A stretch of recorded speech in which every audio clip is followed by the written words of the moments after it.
From the energy flow diagram two things become clear. तो जो ये हमने एनर्जी फ्लो का डायग्राम देखा है 15.4, ये वाला डायग्राम जिसके बारे में भी हम पढ़ेंगे, तो पहले इसी को पढ़ लेते हैं। Solar radiations pass through the clear atmosphere. Sun की रेज डायरेक्टली एटमॉस्फेयर को क्रॉस करके अर्थ तक आती है। Most radiation is absorbed by the earth surface and warms it. उसमें से जो मैक्सिमम हमारी एनर्जी आ रही होती है, जो रेडिएशन आ रही होती है, उसका यूज़ होता है सिर्फ अर्थ के टेम्परेचर को वार्म करने के लिए। Some solar radiation is reflected by the earth and the atmosphere.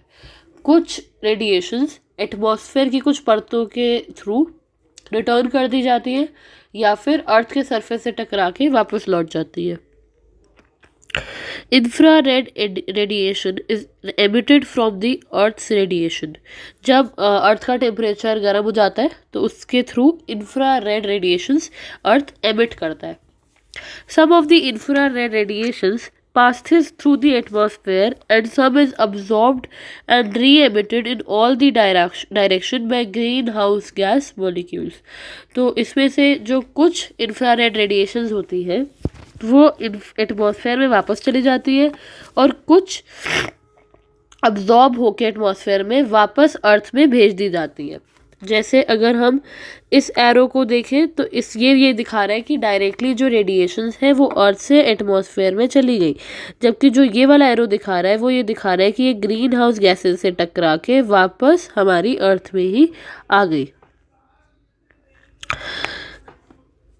The effect of this is to warm the earth surface and the lower atmosphere. इससे भी क्या होता है, हमारे अर्थ का तापमान गर्म हो जाता है, बढ़ जाता है। From the energy flow diagram two things become clear. अब हमने जो ये डायग्राम पढ़ा इससे हमें दो चीज़ें समझ आती हैं। पहली है कि the flow of energy is unidirectional. ये बहुत इंपॉर्टेंट सेंटेंस है, इसे आप अंडरलाइन कर लो। फ्लो ऑफ एनर्जी हमेशा यूनिडायरेक्शनल होती है। अगर एक बार सोलर एनर्जी को प्लांट्स ने ट्रैप कर लिया तो वो एनर्जी प्लांट्स में से लूज होके वापस सन पर नहीं जा सकती, वो सिर्फ अब आगे नेक्स्ट ट्रॉफिक लेवल पे ही सप्लाई होगी, यानी अब उसे सिर्फ हर्बीवोर्स ही ऑब्टेन कर सकते हैं। जब हर्बीवोर्स उस एनर्जी को अब्जॉर्ब कर चुके होंगे तो वो एनर्जी प्लांट्स उनसे वापस नहीं ले सकते। मतलब ये जो पूरी फूड चेन है ये यूनिडायरेक्शनली है।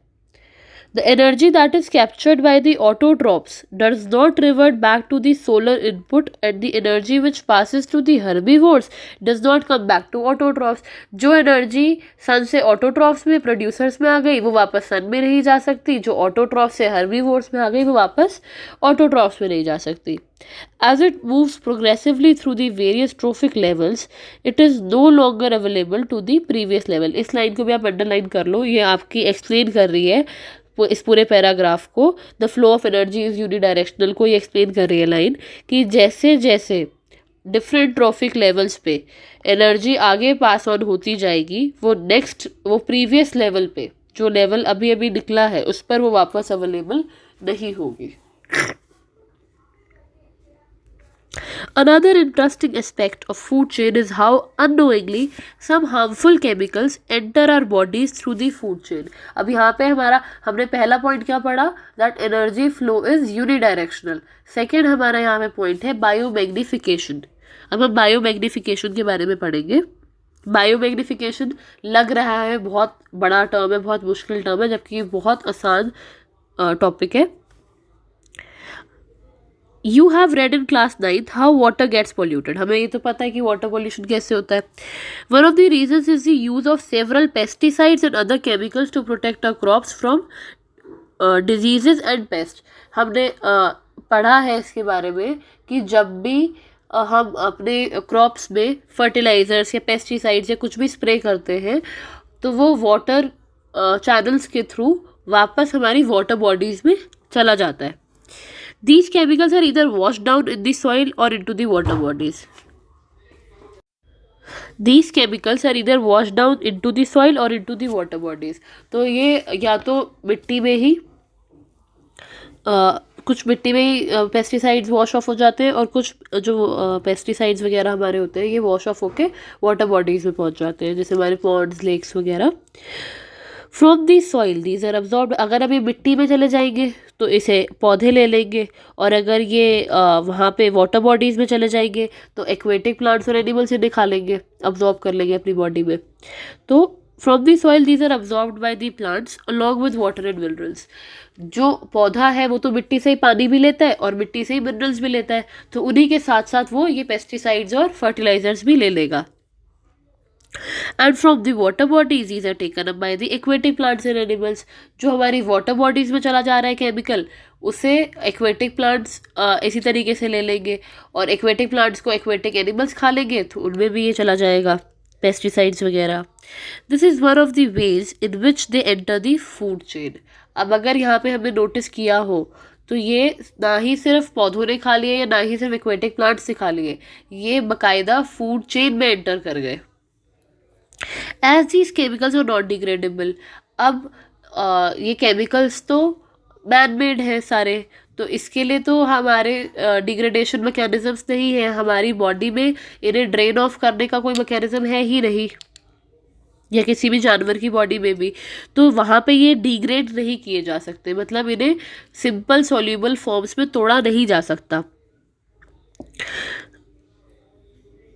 These get accumulated progressively on each trophic level। तो ये धीरे धीरे धीरे धीरे accumulate होते जाएंगे। As human beings occupy the top level in any food chain, the maximum concentration of these chemicals get accumulated in our bodies।